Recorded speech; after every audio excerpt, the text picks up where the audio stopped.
If I can do it in 1 week, magre-resign ka? Yes.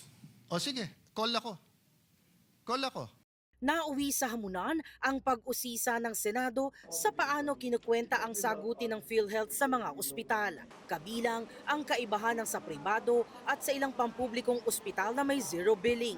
Kung sa DOH hospital, pag sinabi nyo 50,000 for this procedure, kung sa DOH hospital, it's only 35,000, zero billing ka o no billing.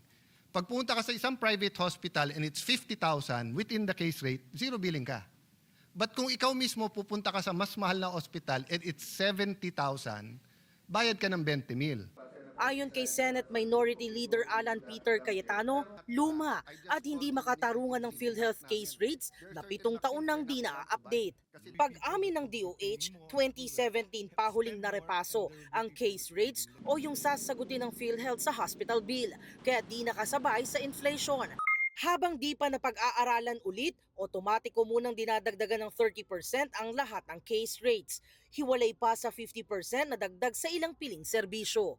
Pero pagpunto ni Cayetano, kulang pa rin ang sinasagot ng PhilHealth lalo na kung komplikasyon.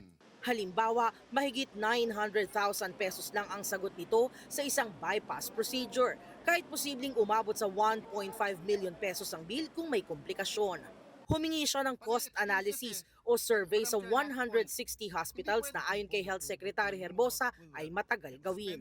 Pumalag si Cayetano at sinabing kung magagawa niya ito sa loob ng 1 linggo ay dapat mag-resign si Herbosa. For the survey to be completed, it's about 5 to 6 million claims that they started to average the cost. You don't need the claims. Ang pinag-uusapan dito, costing analysis. All you have to do is ask all the hospitals yung bawat magkano yon.